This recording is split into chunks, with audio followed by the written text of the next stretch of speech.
sommes ici à Abidjan, à la Rivera Faya. Nous sommes chez l'honorable Abo Faustin, homme politique, figure emblématique de la région et très connu partout en Côte d'Ivoire. Nous sommes chez lui, il est juste derrière là. Nous partons à sa rencontre. C'est parti. Bonsoir. Bonsoir Maurice, ça va? Oui, ça va très bien. Chez l'honorable, nous sommes chez ce grand monsieur qui a marqué et continue de marquer l'univers politique ici en Côte d'Ivoire. Nous sommes chez lui, nous sommes venus passer un bon moment en sa compagnie. Bonsoir Nora, nous venons de vivre des moments formidables à Sikansi et je sais que vous avez suivi tout ce qui s'est passé dans notre région. D'abord, comment se porte l'honorable? Je me porte très bien comme vous constatez. Alors, est-ce que l'honorable continuera à rester loin de sa région ou continuera à toujours accompagner parce que depuis un bon moment, on ne vous voit pas? Non, c'est pas qu'on ne me voit pas. Je suis toujours dans ma région, seulement que je ne suis pas aux affaires locales du premier niveau. Mais je suis toujours proche de ma population, je suis au village.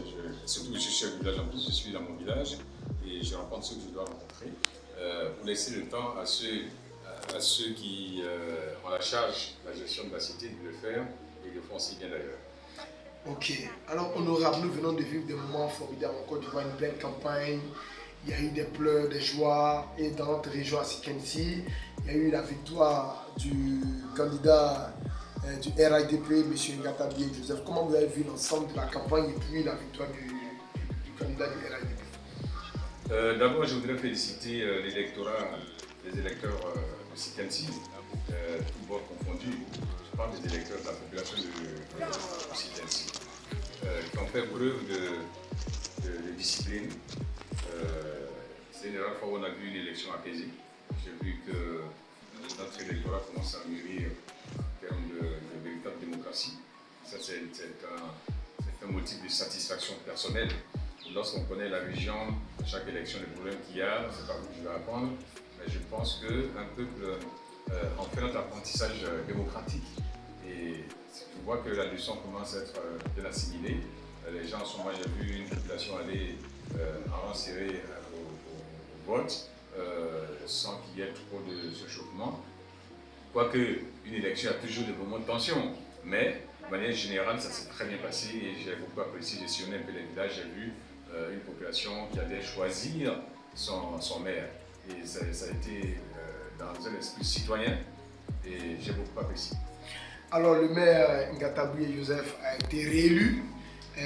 Quel mot à l'endroit de votre jeune frère? D'abord, je tiens à le féliciter. D'abord au nom du parti parce que c'est le RHDP. Et ensuite, féliciter lui-même pour sa valeur intrinsèque. Mais en même temps, les autres candidats n'ont pas démérité. Ce qu'il faut retenir, c'est l'esprit d'union qu'il faut développer de plus en plus pour que Sikansi gagne. Vous savez, on a expérimenté des longues années à faire des palabres, on avait gagné, donc il faut changer de fusil d'épaule. Alors, on va terminer l'interview, mais nous venons d'apprendre à l'instant que vous avez été choisi pour représenter l'Agné Tiassa au sénatorial. Et je ne sais pas si c'est la vérité, donc on a besoin de votre confirmation. Oui, c'est vrai que la campagne n'est pas encore déclarée, mais j'ai eu l'honneur d'être désigné par mon parti de l'HDP, par le président du parti et la structure du parti comme candidat pour les prochaines sénatoriales du 16 septembre prochain pour le compte de l'Agné Tiassa.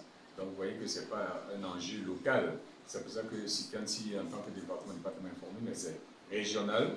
Et dans les heures qui viennent ou dans les jours qui viennent, la CI va le dire ouvertement. Et là, on informera la population qui nous accompagne. Et là, il s'agit, pour ceux qui ne savent pas, il ne s'agit pas d'une élection générale de toute la population. Le Sénat, c'est autre chose. On choisit, ceux qui choisissent le sénateur, ce sont les grands électeurs. C'est un peu comme aux États-Unis. Ce sont les grands électeurs. Alors, qui appelle-t-on grands électeurs? C'est le collège qu'on vient d'installer. C'est-à-dire l'ensemble des conseils généraux et l'ensemble des conseils municipaux installés lors des derniers scrutins. C'est ceux-là, ces élus à qui le peuple a donné son pouvoir, c'est ces mêmes élus-là qui vont choisir le sénateur pour le compte du peuple.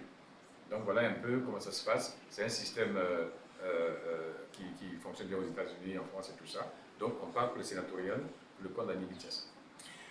Merci à vous, monsieur le maire. Un dernier mot. Ben, le dernier mot, c'est de saluer tous mes parents de Sikan. Je sais qu'on est tellement liés que je ne peux pas te voir sans saluer mes parents de Sikan. Oui. Depuis Yaoubou jusqu'à Bakanou, à Biou, les appeler à l'esprit de cohésion. Voyez-vous, il y a un temps pour faire les palabres et il y a un temps pour s'asseoir, pour bâtir sa région, sa nation et tout ça. Et moi, je voudrais que Sikansi fasse partie de ces régions qui ont envie de se développer et faire développer la Côte d'Ivoire. Parce que si on ne le fait pas, les autres régions ne nous attendent pas. La Côte d'Ivoire ne va pas se développer sans nous. Et il faudrait qu'on en prenne conscience. Et je crois que de plus en plus, la nouvelle génération, les personnes commencent à prendre conscience. Et vous savez j'ai toujours aimé Sikansi. Et Sikansi est un endroit merveilleux. Et la conscience commence à s'y faire. Et je pense que la nouvelle génération que vous êtes, devez cultiver la cohésion, la paix. Bien que dans la paix, qu'on peut développer. Et puis, Moïse, je sais pourquoi il voit. Donc, bien la fou. Voilà quoi, pour les fins, votre que ce soit à Somo, que ce soit à Gata, que ce soit professeur Déco, bon d'abord à on tient à l'outil, pas, tiens, où est, c'est que le marqué de la croix, c'est quand c'est entre à Voilà.